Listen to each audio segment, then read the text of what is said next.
Hello, I'm Brad. And I'm Jason. You are listening to Dice in Mind.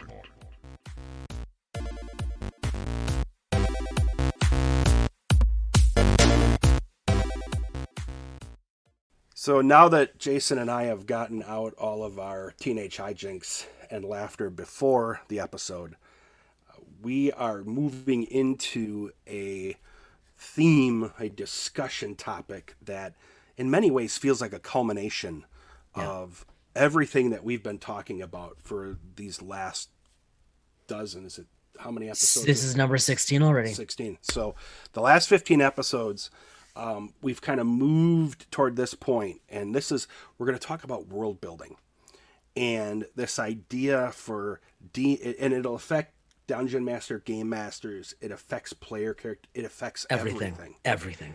And I think we kind of alluded to this a little bit with Fate because of how we talked about this idea of generating real life in an RPG via Fate.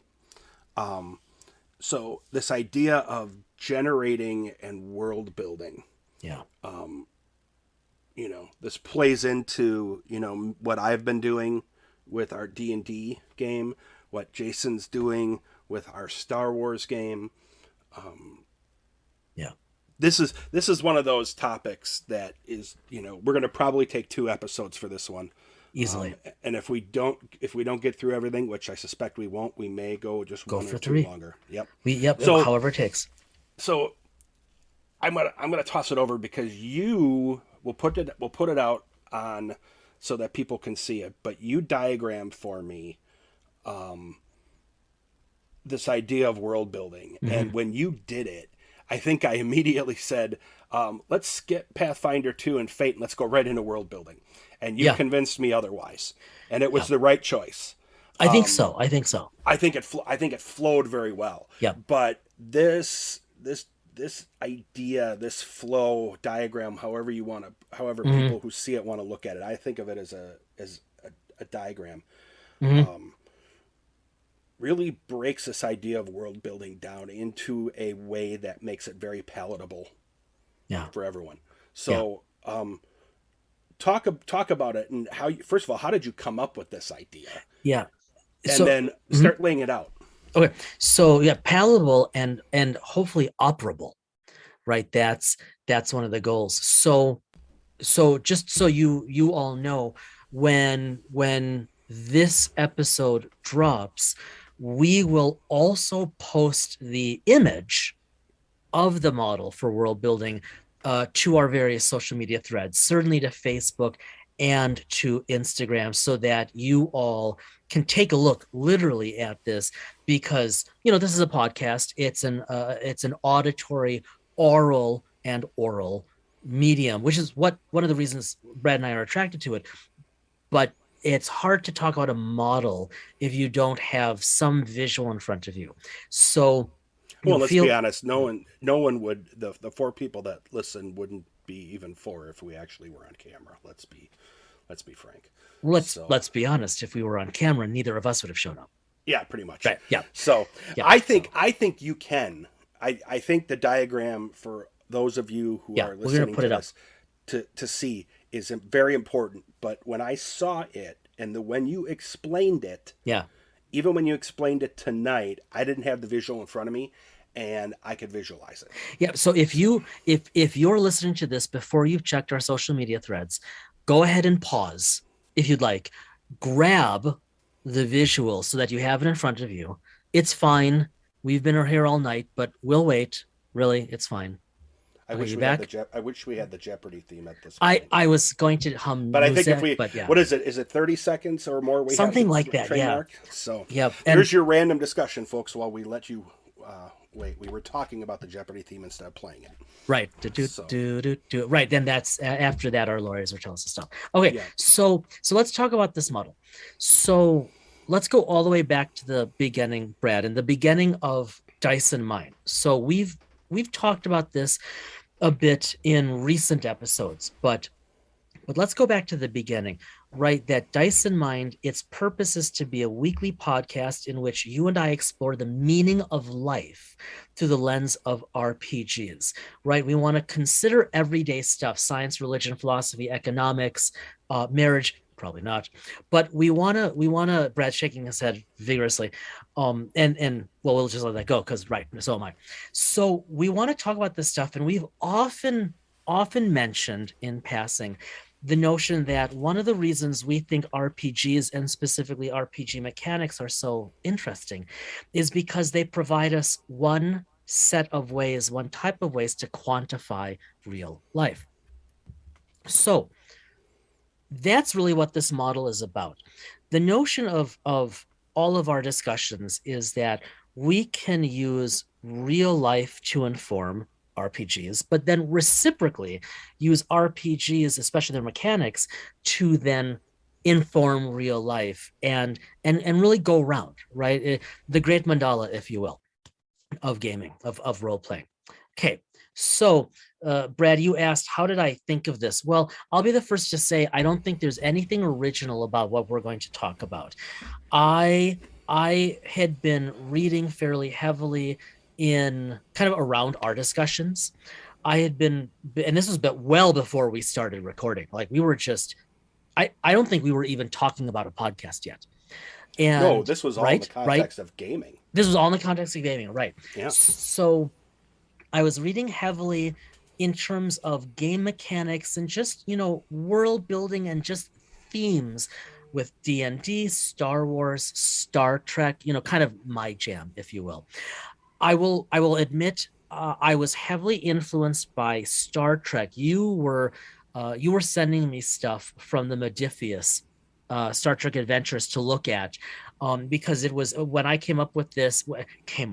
But when I had some of the core ideas here, you were getting the books and the PDFs, and you're like, you've got to take a look at this. And we, I think, had been taught. This was a winter ago, whatever, one or two ago. I think it was 2 ago. I think it was 2 ago. Wow. So I think you're right. You were sending me the stuff, and we were starting to talk about how are they going to handle 55 years of history, right, and story. And I obviously, no secret, we both do, but I certainly love Star Trek. And ever since I was a kid, one of the reasons I love Star Trek is because I love the geopolitics. And no diss on Star Wars, right? My girls and I watched The Rise of Skywalker last night. I think it's the second time we've all seen it.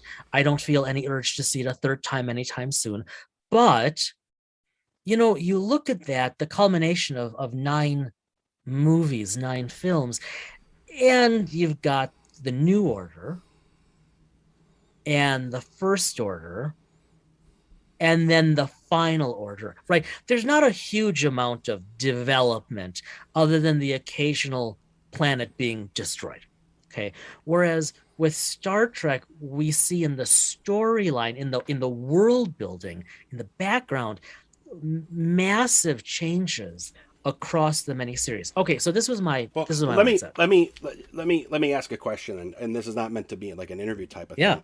So when you're talking about world building, when we define world, we're defining not a planet, nope, right, not good, a forest, not the area where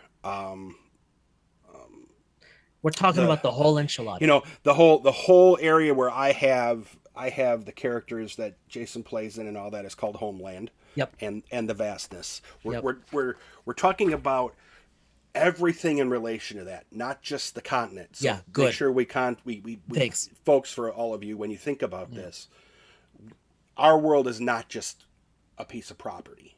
There's so much nuance to it. Whatever is the overarching, it's a really good point, Brad. Whatever is the overarching environment, right? Geographical, social, etc. Right. So let's jump into it then. So in our approach to world building, there are 3, not so much levels, but there are 3. Well, let's just call them levels for the sense of keeping it simple. There are factors, there's setting, there are mechanics. Let's go out of order for a moment.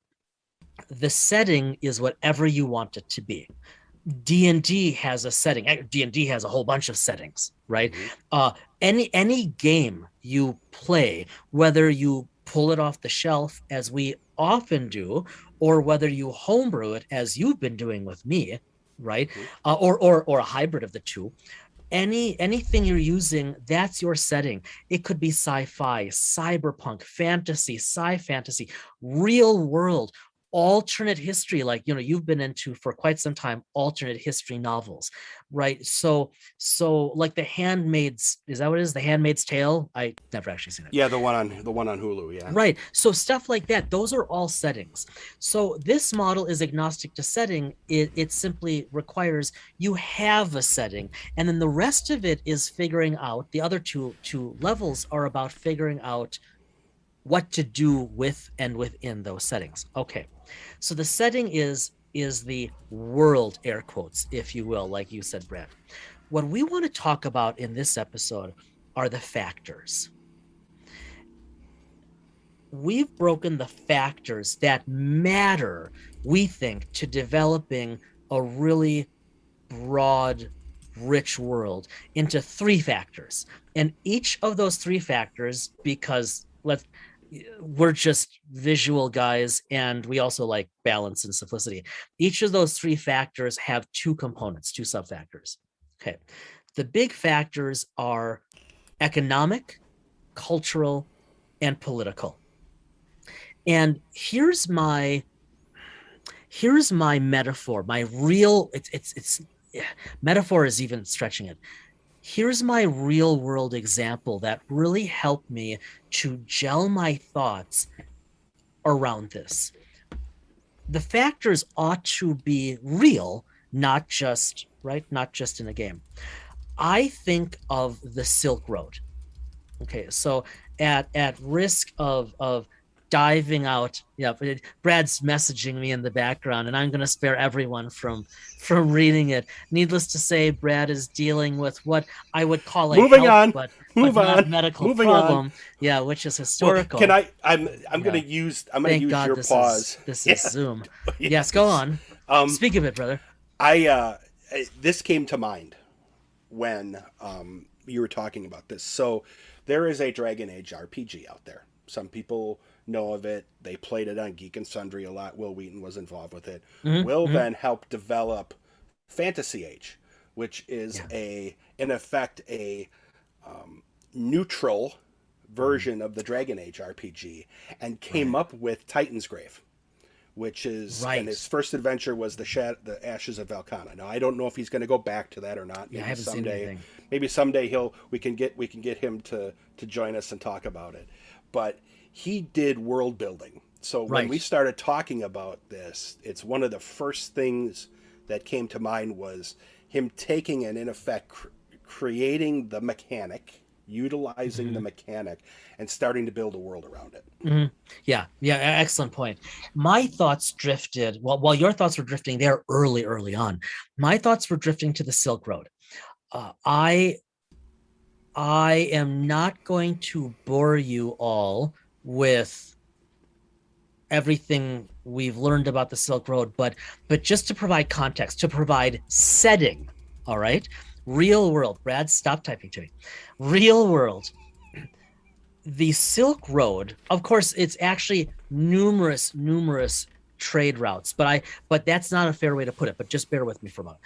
The Silk Road for millennia, up until the modern age, extended initially from the western edge of what we now consider China, all the way across Asia, Asia Minor, down into India, across Mesopotamia, the Levant, all throughout the Middle East, through Northern Africa, along the European coast. What including myself up until recently, what people, at least in this country, the States, if you're listening here, what people often fail to realize is that there has been economic, cultural, and political interaction across most of the societies of our species, going back documented since the beginning of civilization. And if we look at the evidence, since even before that, I mean, we're talking tens of thousands of years ago. Even now, those roads, quote unquote, are still extant, right? Kazakhstan, I think it has built a museum. I might be misquoting that. China is trying to reach out politically, good, bad, or otherwise, across the eastern half of the globe under a quote unquote Silk Road initiative, right? As this non-threatening reminder that, hey, we were all interacting. Okay. So the Silk Road, when you think of anything that has happened in Western or Eastern history, religion, art, etc., it's been influenced. And out of that, we can get these. I'm glad that too, Brad. You have to stop writing to me. We'll have to include the Chad in our show notes. We will not include the Chad in the We show will notes. not. We want this to be less off-putting than it already is. This is highbrow, and it's hard Yes. enough for us to run an hour of highbrow discussion. It really, So yeah, it really I think we really need to keep it that way. Yeah. But Okay. I am sending lowbrow information to Jason to try to Yes. to Yes. try to I'm just distract not him. going to look at that anymore. So Yeah. let's stick with the Silk Road and ocean for a moment. Economic. There are two sub-factors to this big factor. What happens all across these countless unique societies? First of all, we have trade. And I mean, Brad, you've got your MBA. You know way better than me. You've taught me over the years that, I mean, let's face it, the world works on money, right? Whether it's the coinage of D&D or of a doubloon back a few centuries ago, whether it's Couldn't you argue paper that money as now. could you argue that as even more like a barter? I mean, in Absolutely, effect, yeah. it's an advanced bartering system. You're Yes. exchanging goods for services or goods for Yes. paper that represents Yeah, absolutely. value. And so we know that trade in real life, and this is my point, in real life, we know that so much interaction happens across the globe and always has because of trade. Whether you're trading Bitcoin or whether you're trading these pretty shells, right, for your burial 40,000 years ago. Trade is huge. To a lesser extent, but still an important extent, especially today in real life, you have travel. At least since recorded history, people have traveled for various reasons. One reason of just to expand and explore their horizons. So economically, trade and travel are huge. Culturally, you know, there are reasons. There's a Now, reason. Oh yeah.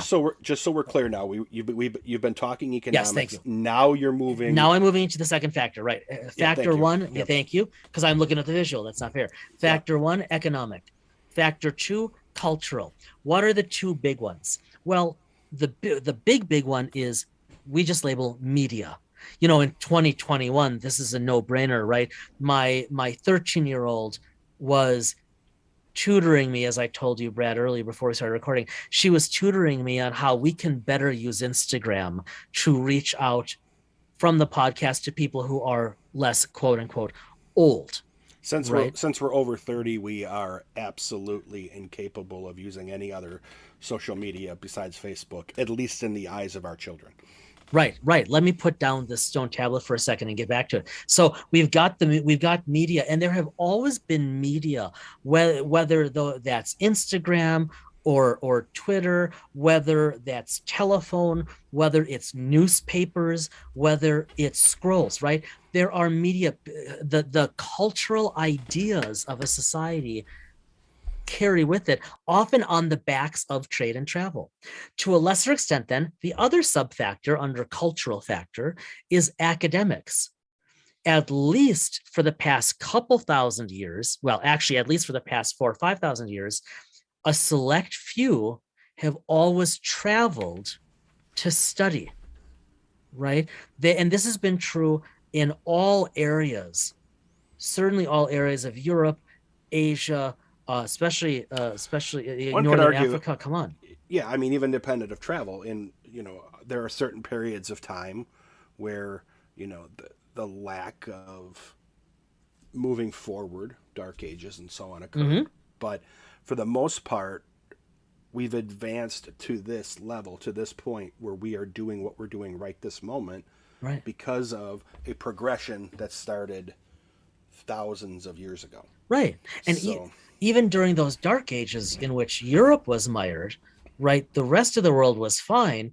And in North Africa and Arabia and even Al-Andalus, right, the Iberian Peninsula, the start of the dark ages coincided with a height of culture and learning, right? There's a reason we all use the quote unquote Arabic numerals, which came out at that point because Europe was mired literally in its own feces. Meanwhile, the Arab world was advancing science and math beyond anything that had ever been imagined. And even before that, right, ancient Babylonia had pioneered stuff that's mind-blowing that we're just now realizing, right? That the ancient Babylonians understood the Pythagorean theorem. You're on mute. Thousands of years before the Greeks. That just came out recently. Right. There was a news article about it. Okay, so cultural, right? You can't overestimate or overstate the economic factors in world building, real or imagined. You can't overstate the cultural factors, real or imagined. Number 3, last but not least, you also can't overstate the political factors. And we break these down as military and exploration. I mean, come on, the military factor speaks for itself, right? If we really wanted to simplify our model, and this actually, I had thought about this a couple winters ago when I was trying to work this stuff out on paper, we could probably take trade and military and then just pepper everything else, right? It's been like that everywhere. I was just reading, an article in the Times that just came out, written by, fascinating history, but written by, I always remember his brother's name. Sorry. One of the Troyer brothers, both of whom are professors. This is the slightly less popular one, not Anton, but the other popular, sorry guys. And the less popular one who wrote in the Times about going to a big drum ceremony, being Ojibwe, right? Actually Ojibwe Jewish. Dad was Jewish Holocaust survivor. Mom was Ojibwe. Fascinating history, both of the brothers, both prolific scholars. But in the article, Troyer writes about how the just a couple, what is this, 20? So a little more than a century ago, my dating might be off here, the Dakota gave the drumming ceremony, this is specifically a great drumming ceremony for healing, to the Ojibwe, essentially as a peace offering because of their centuries of warfare. Okay, my point is, this is real life, right? So military tends to be the biggest piece of political factors. You don't believe me? Think back to any history class at any level of education you ever had to take, and you probably spent most of your time learning about wars. Well, I mean, as we record this, Right. We're recording it a couple weeks back. In the news is, and I'm not commenting. Yesterday. It's just, Afghanistan. Yep. So whatever one thinks of it, that is a military issue. Yep. That in effect, this is opinion, superseded any discussions on the news about the hurricane or even COVID. Or COVID, right? So that's right. The prevalence of it and the focus of it, the chaos it brings. It's pervasive for our species. Yeah. Right. But then the silver lining is that other political element, which is exploration, right? Always, whatever the motivations, we are an exploratory species, right? I mean, think about the history again, real life. Think about our history. Somewhere, maybe 120,000 years ago, maybe earlier, humanity began to wander out of Africa along the coast, right? And didn't get very far. And then around 70,000 years ago, made it out until a massive cataclysm where there were anywhere from a couple thousand to a couple 10,000 humans left on the entire planet. And what do? To quote Monty Python, we got better and we left again, and that third time populated the entire planet minus Antarctica, right? So the point is that Brad and I really want to convey that these three factors, economic, cultural, and political, not only make for rich world building in a game, and all the best games have these in triplicate, but they also help us think about how to quantify real life. Well, I mean, I look down at my gaming shelf, and right next to it, I have a couple board games that I love. I have the Firefly board game. Okay, Firefly, for those that may be too young for it, Fox TV show, 13 episodes, got canceled. So good. Developed a real cult following. Mm-hmm. Still is. People are still clamoring for more Firefly reboot. I have the board game. There is a geopolitical and military component to it. Oh. If you think about it, the brown coats versus, Yeah. good grief, Oh man, it's been a while. I can't remember. But point being is, you have those three criteria. In my game with Jason, we have those three criteria. I can look at, any version of D&D. I can look at, even in Star Wars, Age of Rebellion, Force and Destiny. Yeah. It's all the Star Wars universe, but they've set up their own components, subcomponents, if you will, of those. Star Trek, Pathfinder 2 with its The Lost Omens, Starfinder, all of it. Mm-hmm. So, I argue that any successful game, people aren't going to play a game that's boring. No. They're not going to play a game that's boring. Why do people play games? Well, that's a whole other discussion. But I would argue that I think the most attractive games that draw people to play, and go and listen to the ones on Twitch or Discord, or go read. Again, I brought up Green Ronin, I brought up Fantasy Age and Will Wheaton's Titan's Grave. Go read those. They're very reasonably priced. They are they develop within those three realms. They might focus on one more than another, but I think those three areas together are the way to drive a story that is attractive to people who want to fantasy game, whether it's in the sci-fantasy, steampunk, space, whatever. Anything. We talked about this with Fate last week. Fate has a horror toolkit. Fate has a space toolkit. Right. There's a reason that their toolkits are so popular. Yes. So, for gamers, they're going to look and they're going to listen to the story and the backstory, and whether or not they come back week over week or come back to the game store to play week over week, I would argue you have to have all three components in one form or another. Mm-hmm. I will be perfectly honest. Jason and I had talked about this a while back. I got so focused on designing the world that my backstory, which Jason doesn't know a lot of, I've written a tome of it in. I'm listening. Yeah, online, and you're not going to get anything. But there are all three of those components, and I did it without thinking.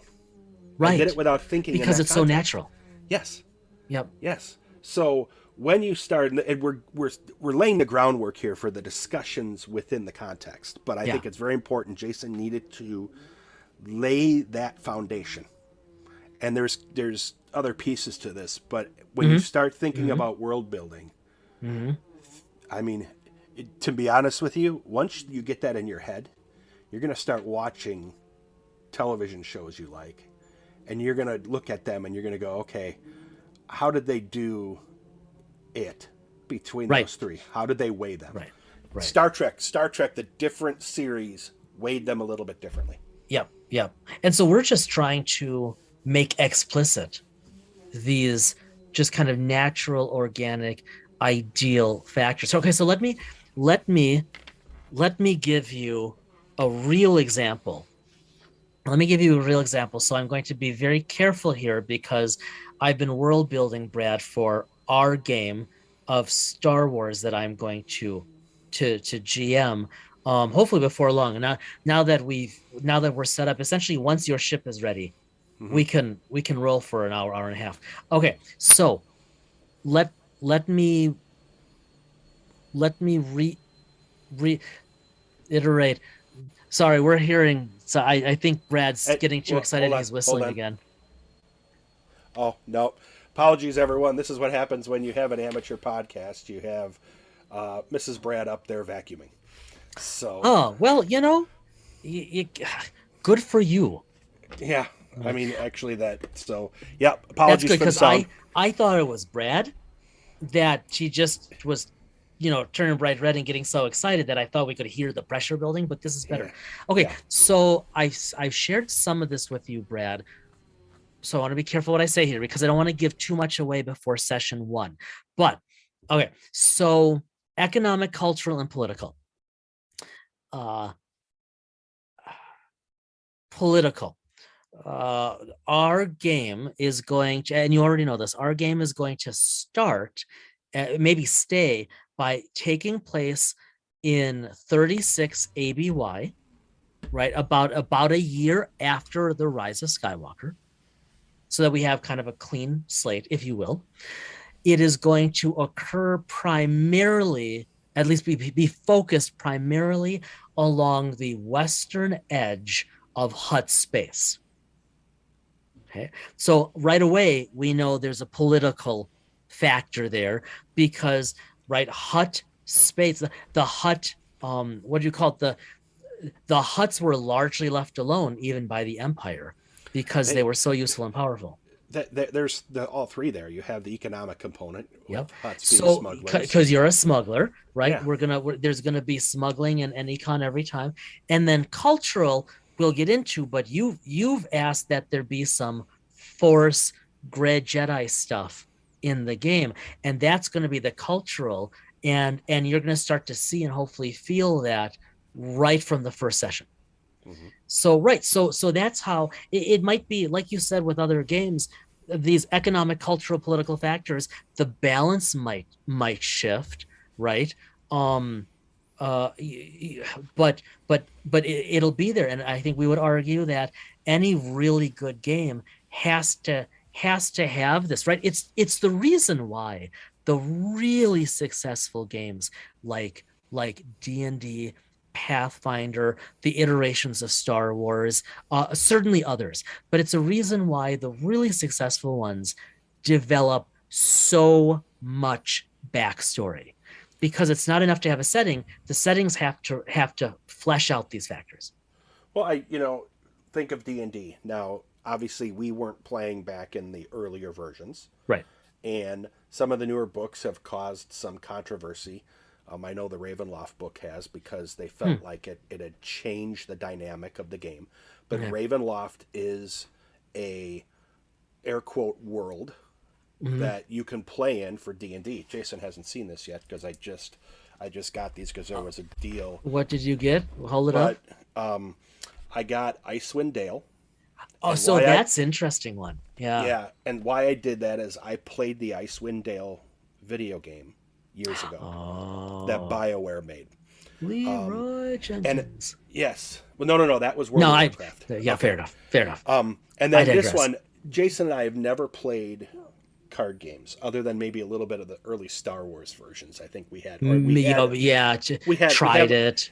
Yeah. each had like a starter pack or two, but I we sent aren't. Scott a few years ago, all of my stuff because it just sat. Yeah, Yeah. I think I did the same thing, but this one is about D&D Ravnica. meets Magic, the I've card never game. played Magic, but that is a super popular book. Either I haven't either, but it was a 2-for-1 deal, Oh, and I wow. felt like there was material in those economic, Hmm. cultural, military, whatever Hmm. that I could use as resource material. Now I'm not a big person of buying canned adventures, and I No, no, that's that's true. from in the D&D world. in the D&D Yeah. world. Yeah. We've talked about it using in other games. But in the D&D world, I wanted to build it on our own, but I've built it using material like this. Yeah. You know, the Salt Marsh. I just got that one a while back. Ghost of Salt Marsh. I can't remember. Yeah, But that sounds right. yeah, Yeah. it has a lot of the nautical components to Right. to Mhm. D&D. So think of all the different realms, the Well, forgotten realms. Think of all the like I mean, realms. look at how popular the Sword Coast is Yeah. because it's so well. I was going to say established, but it's so well factored out. Yeah. Yeah. So, you know, D&D has done and obviously this is over what Yeah. Right. 40 years of development. Right. They've built these different realms and built culture and everything around them. They built these different worlds, and you can choose to play within them, or you can choose to play within your own. Right. Other games are built so that you can build your own, but they only offer a minimal amount of, or I shouldn't say a minimal, less than D&D in terms Right. of material Yeah. and Yeah. locations play. Some are designed that way. You know, Star Trek, what are you going to really do? I mean, you know, even that though, you can go down the you know, if you watch 31st century Star Trek with Discovery. Okay. So let me pick a bone there. Though Okay. I mean, not with you, because I think you're going to agree. Yeah. So let's talk Star Trek for a sec and Star Trek Adventures.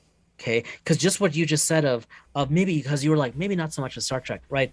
Star Trek as a world, like you had said early at the beginning, at the top of the episode, as a world, as a setting, right? You've got factor, setting, mechanics. Next episode we'll drop into mechanics. Uh, as a setting, Star Trek is so developed. 55 years worth this year, multiple series, more than a dozen movies. And it's like I said earlier, it's evolved, right? You go from TNG to Picard to third season and beyond Discovery, like you said, things are changing big time, economically, culturally, politically. Awesome. But I think in Star Trek Adventures, Modiphius's game, although beautifully produced and written, I just find it very, very limiting in terms of setting. And I get it in terms of game development. Brad's nodding his head in agreement I here. am. Yep. That's one of the reasons I haven't been gung ho to spend so much money on multiple books, because even if I want to play a Starfleet officer, and I'm not sure I do, even then it's so limited to like the core elements of the shows and being in Starfleet that it's not doing justice, in my opinion, to the breadth of factors in the setting. Yeah, you and I've talked about this, that you've felt I've had a little bit of a different opinion on it, but I think Yeah. part of it is the allure of the show Yeah. creates limits within a game.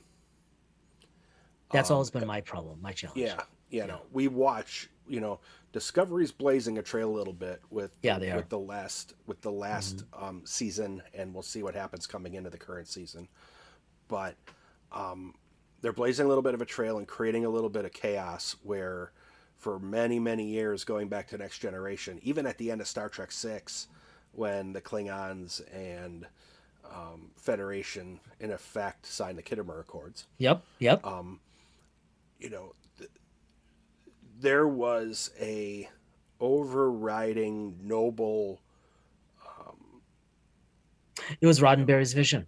Yeah, Yeah. and you even saw that develop. They did a great job of development of that really well, I think, especially in, again, DS9, with the Founders War, with the war with the Dominion. So you saw, especially when Worf came aboard, Worf was always into his cultural stuff. You saw a lot of it in TNG, but I think Yep. they really took it to the next level. Yep. You know, they introduced culture. They introduced Yes. DS9.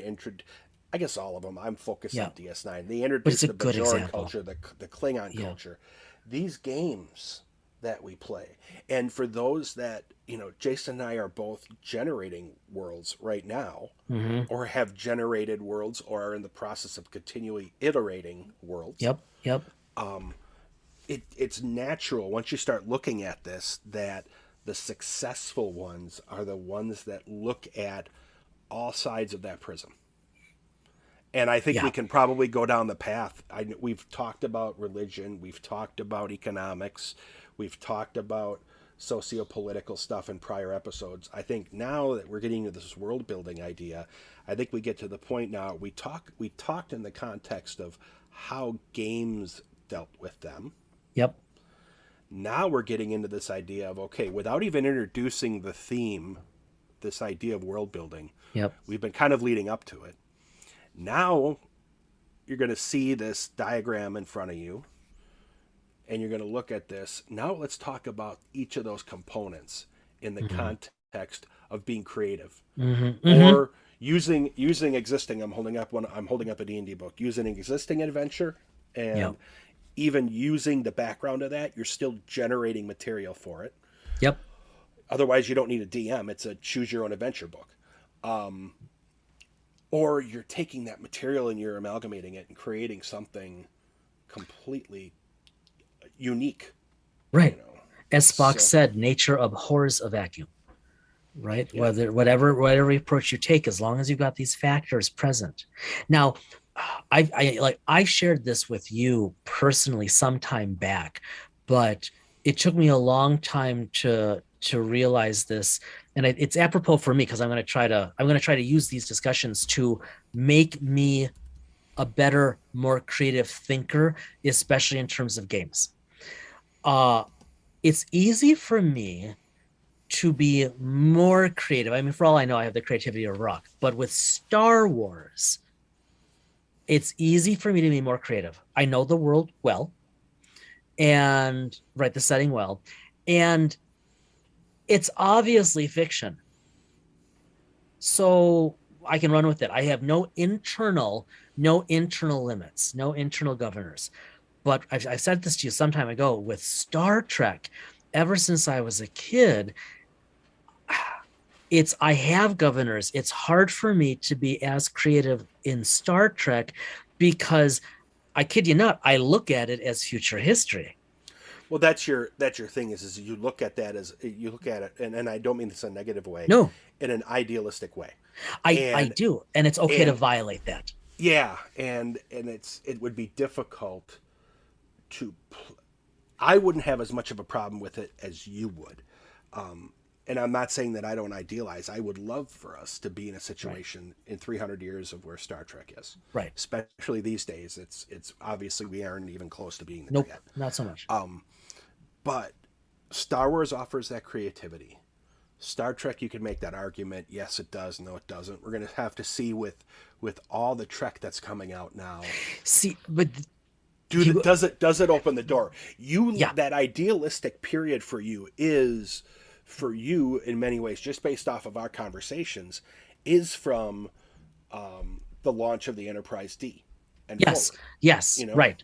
But like let's go back to DS9 because I you kind of backed off of that, but I think you are right, and I think we can go back to that. So in as we record in the most recent episode of season 2, Lower Decks, which I gotta say is so good. I mean, they just came out of the gate on fire. You were not. I was not watching, and you hadn't watched it yet. You were just not looking forward to it. Just animated Trek. Remember when that happened before? Right. Yeah. Dumbest idea ever. Well, I think Lower Decks is just great. I mean, it's so good. In the second season, we're only a few episodes in as we record, but man, are they good. And then as we record, yesterday, the opening sequence dropped for Star Trek Prodigy, and it's gorgeous. I'm learning with age, right? As a middle-aged individual. I am more flexible now than I was before. That is sadly true physically as well, but I was a chubby kid. Anyways, I digress. Going back to DS9. Sorry, I'm Sorry, giggling. going back. Yeah, let it go. Let it go. Yeah. We're recording. Thank you. Yeah. Otherwise, I'm going to post your chat to the show notes. Let's Yeah, not we're do not it. going to Yep. do that, right? No. We don't want to lose all three listeners at the same time. No. So We need Brian to listen every week. that's well, there's one down, right? Yeah. So sorry. So Lower Decks.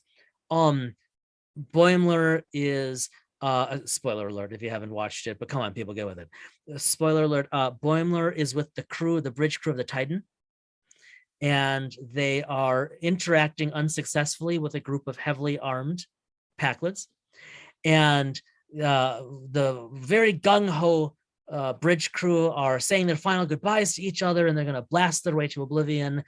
And Boimler has this brief monologue of, well, no, actually, I didn't join Starfleet to shoot at things and have adventures. I joined Starfleet to explore and learn and discover. And that's my thing. But I think what where you were going, DS9, and especially now Picard, and hopefully Discovery's a little hit or miss, but hopefully Discovery too, right? It's about, we can still hold on to that Roddenberryan ideal and aim for that, but amidst a quote unquote real world, right? And so I think if I use our factors, what you just said, Roddenberryan view, of what? Of the world. Of the world and of the self, right? Self-actualization and social self-actualization. That's why it's a struggle to play Star Trek in a role-playing form. Yes. Because that's exactly why. It's you have your villains, you have your antagonists. Remember now, the Ferengi originally were supposed to replace the Klingons as a ferocious enemy. Armin Shimmerman just I saw that.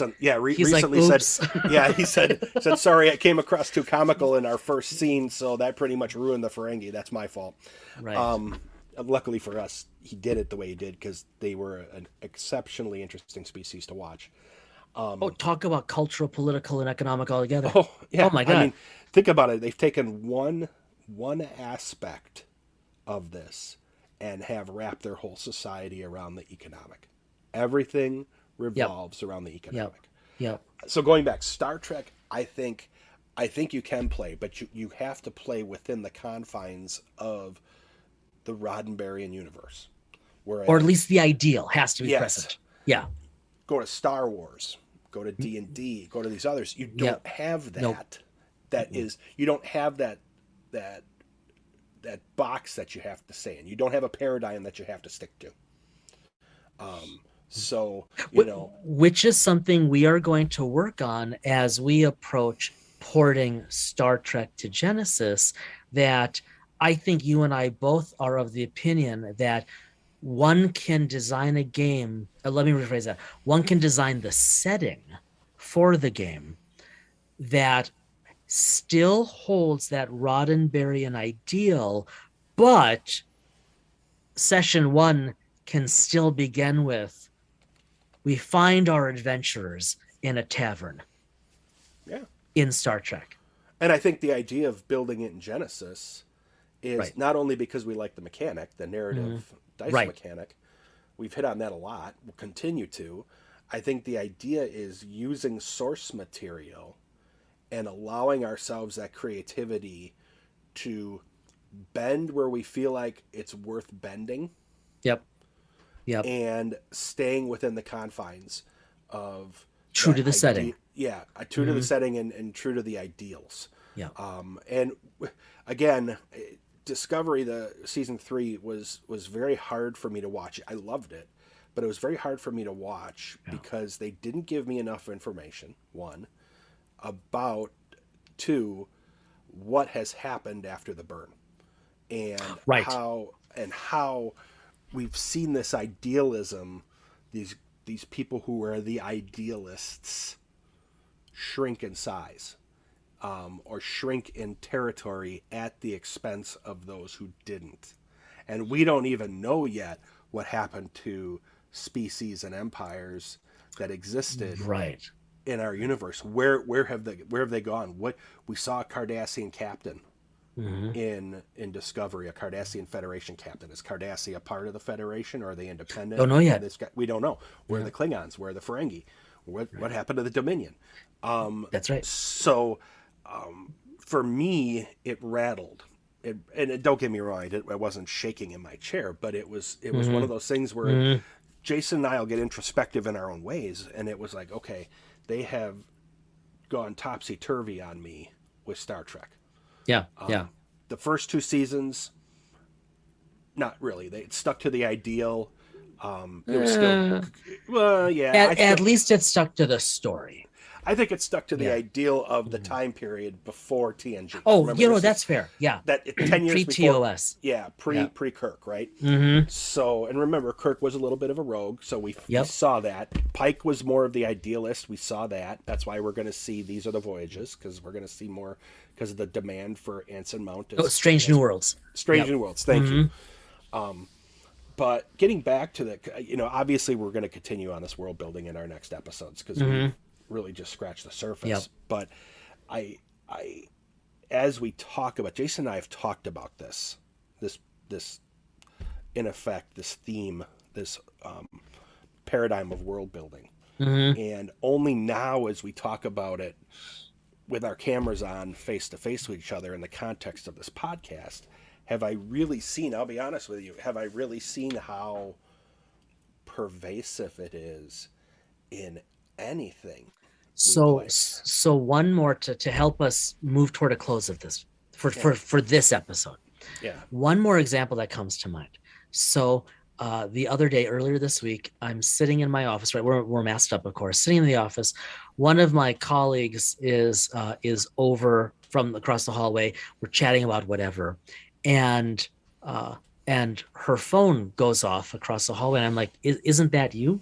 And she's like, oops, sorry, and walks back, turns it off, comes back, and I'm like, I like it. And I'm like, Matrix? And she's like, close. Think Keanu Reeves' Other.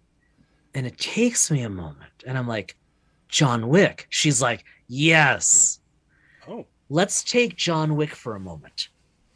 Now, I will be completely transparent. I have not seen the movie. You haven't? Okay, so Brad, because you know how much I enjoy just massive violence. Haha. Well, that's why I'm saying is if you're going to talk about John Wick, I'm a bit surprised. Okay, so everything I'm about to say is going to sound completely incongruous, but roll with it. Okay. My parents recommended I watch John Wick because they thought it was fun, especially my mom. So, and then of course my brother, right, who's also your very good friend, recommended I watch it. So I finally, Brad's looking it up right now on Netflix. I finally watched. I think there are 3 of them. I've seen all of them. They are unnecessarily violent, and they are acted as only Keanu Reeves can act. Very physically and visually, very little dialogue. Perfect movies for him. They're a ton of fun to watch, not kid friendly. They're a ton of otherwise they're fine, right? They're not sexualized. There's not a ton of swearing, or maybe there's more. Maybe there probably is, but there's not a ton of dialogue. But they're just hyper violent. But it's you'll never look at a pencil the same way. You'll see it. You'll understand. I've known Jason 30 years, and one, the fact that his parents thought that they were fun, and 2, Jason watched them. Okay. I don't even know what to say about that. So I think, so then I thought we would talk about this. Finish your thought while I'm in a semi state of shock. Yeah. So let me sell it to you then. That, and they're all beautifully filmed, very cinematic. Each one kind of like a Kill Bill thing. Of each one has an intentionally different tone. One is more Western, one is more Eastern, etc., etc. Okay. Did you watch Kill Bill? Back in the day, we all watched Kill Bill. I never saw Kill Bill or Volume 2. Are you serious? I'm serious. Okay, classic. I am not. I am. There's I a did back certain in there's grad a certain school. genre when it comes to violence. It's not like I'm a prude. It's just like it's too intense. No. To me. So You're free to go with your lives. the limbs you leave for me, or whatever the thing was. So you Kill Bill you should watch. But my point about John Wick is it's a Keanu Reeves movie, and I really enjoy watching him. But I mean, come on, there's not going to be any depth beyond a basic story. But that's my point. John Wick as a story, and man, could you easily make it into an engaging RPG. But Brad, you can hear him typing. Brad's looking it up right now. I can see it in his glasses. No. I'm actually saying I don't know why you think that there's not a lot of plot or emotion. I thought Bill and Ted Face the Music was exactly, which is I rest my case. So right, just dripping with cultural commentary. So John Wick, there's an economic, a cultural, and a political overlay where and it's very shallow. All of it's just under the surface of reality, where there's this secret society of assassins, political factor, who have their own motto and their own, if you will, honor among thieves, cultural factor, and also have a token economy, literally a barter system of tokens where they pay for goods and services within their global community, economic factor. It's a Keanu Reeves movie. It's a very shallow overlay of those three factors, but they are each there just a little, and it makes for a compelling setting. So with that, I think we should probably, before Brad starts to watch while we're still recording. No. I'm looking to see now that you okay, someone's actually talked about it on Reddit, because I'm like, based off of how you described it, I'm like, has anyone created a John Wick RPG? It would be very easy. Yeah. And has someone? There's out on Reddit, people have done it. It looks like someone's actually done something in Genesis on it. Not surprising. Which actually would be a fascinating thing based off of what you said. But look at what you did. You took a movie. It didn't have to be out of Africa. For those, most people, well, those people our age and older will know what that one is. Deep Cut, right? Yeah. Oscars 1984 best movie. You could take any environment and make it as deep as you want. You can take something like that, and you don't have to, though. No, but right. What you just explained, the three pillars. There are the three pillars in the game, in the movie series. In a super shallow movie, and they work. Yeah, and you can turn that into an RPG. You could actually play in that universe using any number, Fate, Genesis, whatever open system. Even taking an existing system and opening it up like D&D or Pathfinder. Right. All right, Neo. I have before we go. I have Adventures in Middle Earth, which is 5e. It's a D&D 5e. Yeah. It's not published anymore. Yeah. They lost their rights, but I have the player's guide and the dungeon master's guide, more for reading material because it's Tolkien. Tolkien didn't write it, but it's the Tolkien universe. Right. Little deeper than John Wick. Yeah, a little deeper. But that is a separate universe, separate environment. You could go into those three pillars. Yep. Based off of the mechanic and the system that exists already. Dungeons and Dragons 5th edition. All right. With that, let's take the red pill, walk on over to the GM corner. So we've been talking so much about RPGs, and I think I've mentioned multiple times I have additional time now that I haven't had for a number of years. And so I found a couple books. They're published by the group dicegeeks.com. This one is by Matt Davids. This is the Book of Random Tables. It's for quests. Oh, that's the one you were showing me before we recorded. Yeah. So you can roll, in effect, a D100, and they give you quest objects, the different type of quests, lost cities. And so I've been using these as I continue to refine the game. Because like I've said in previous, I think I had the game, I wrote a very cerebral game, but I wanted to introduce some more action to it. So I've been without affecting the story that I want to tell. I'm tweaking in things that I think will make it a little more interesting versus hyper cerebral. Jason and I both work in realms. Jason, you more so than me. Well, I'm not sure about that. Where we are doing analysis. Yeah. You teach and you do a lot of research and analysis. Me, I don't teach. I interact with people, but I Tons do of a lot. analysis. Yeah, I do a tons of analysis. Yeah. So I think we mentioned this before. I know I have to be very cautious. You have done, I argue, you're more creative than you give yourself credit for. A lot more creative. For me, I'm more creative than I thought I was, just based off of what I've written. Oh, Once you, I mean, we you all know, knew. yeah, but once you feel comfortable with the idea, and this is another topic for another day. Mhm. How do you open yourself up and allow that creativity to come out? That's going to be part of the world building discussion.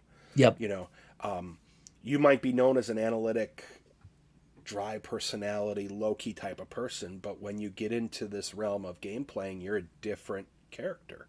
That's where it's And reciprocal, right? Where it's yeah, informing.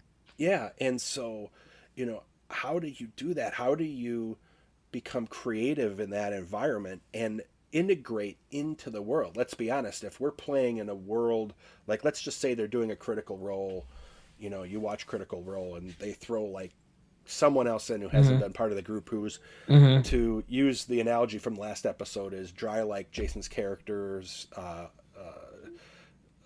honor. What is it, your character was based off of Alan Rickman. Oh, throw yeah, throw yeah. throw throw Professor Snape, Alan Rickman's character, as Professor Snape. But not evil, and he bathes more frequently. Yeah, Yeah, yeah, just into a game like that, and if you're not creative and you can't get into it, it's not going to be fun. right. So long story short, I've continued to look at, like I said, I just got the books right before I came downstairs here. I'm going to look through those and see if there's anything interesting.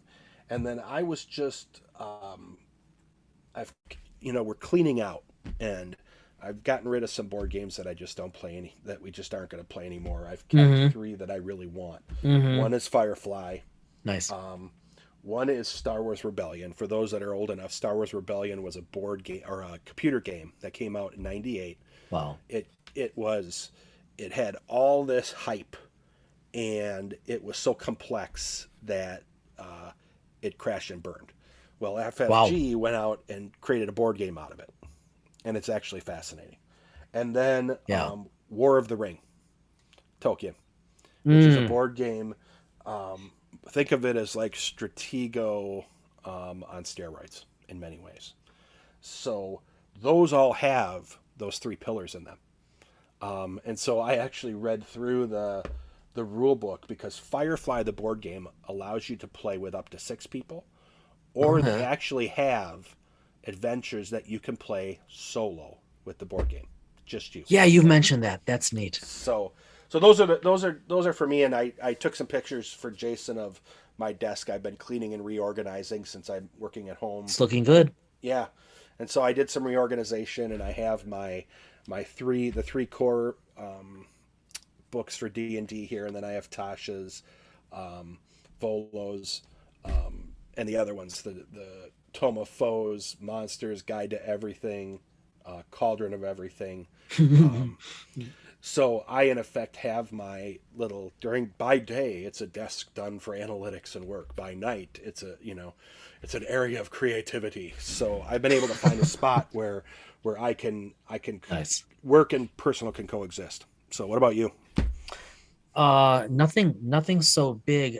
Since we recorded the previous episode, as you know, I put in some time to finish prepping for session one, episode one of our pending Star Wars game. And I know I sent you a screenshot of everything covered, but still like showing you I was working on material. Uh, I I spent some time when I was texting you updates, uh, set finishing the setting, flagging out of my books all of the central NPCs I will need for session one. Uh, so other than one element, there's one more hook I have to think about this coming weekend. That'll hopefully coincide with you finishing statting your ship. Yep, I'll commit to finishing that on Saturday morning. Nice. You and I have talked about my ship. I wanted a Carillion freighter. I did not want the Millennium Falcon. I'm not that unoriginal. Yeah. What did you decide? I was going to do so that what was it, the YT 2000 or the 2300? I can't remember. 2000 you liked. Yeah, it's a prototype version of the YT 2000 that never got produced. That's what. Okay, now that made sense. What you sent me. Yeah, that text. Okay. Yeah, I acquired it via less than noble for less than noble methods. You got a backstory. Yep, and it is a temperamental ship because it was in effect a prototype. Oh. And there is a bit of a semi-acrimonious relationship between myself and the ship because the ship doesn't always cooperate the way I want it to. And That's think perfect. of that a little bit. I think of it a little bit like Empire Strikes Back, where that for some reason they cannot get the hyperdrive to go. Right. You know? Right. So, except this is a long-term thing because we'll see how long this game goes. But over time, he's going to take this prototype and try to make it his own, as long as one, he's able to keep the ship because he acquired it, and there are people out there looking for it. But he wants it to be his ship. He wants to be a smuggler. He's in effect working on it to make it a better smuggling ship. But point being, I'm very close to being done with that. You Nice. finish your piece, I finish my piece. Then we're good to go starting next week. Yep, perfect. I'll be done by Saturday too. I just need one more hook, and I think you gave me what I need. So beautiful. Okay. All right. So to recap, to close us out, everybody, we spent this episode, of course, talking about world building. We will continue at least for another episode, working through the model for world building. Remember, there are 3 levels. Setting is what you make it or what you buy, right? Whatever setting you prefer. We talked about factors. We talked about the factors that are economic, cultural, and political, the big 3, if you will. Next week, we are going to talk mechanics. Brad is still texting me to put in the show notes. Next week, we will focus, we will focus on mechanics, not the mechanics of any specific dice, but the mechanics of actual gameplay. And we're taking very heavily from what is probably best articulated in D&D. But we'll see. So with that, everyone, as always, thanks for listening. Please tell your friends, be well, stay well. We will see you next week.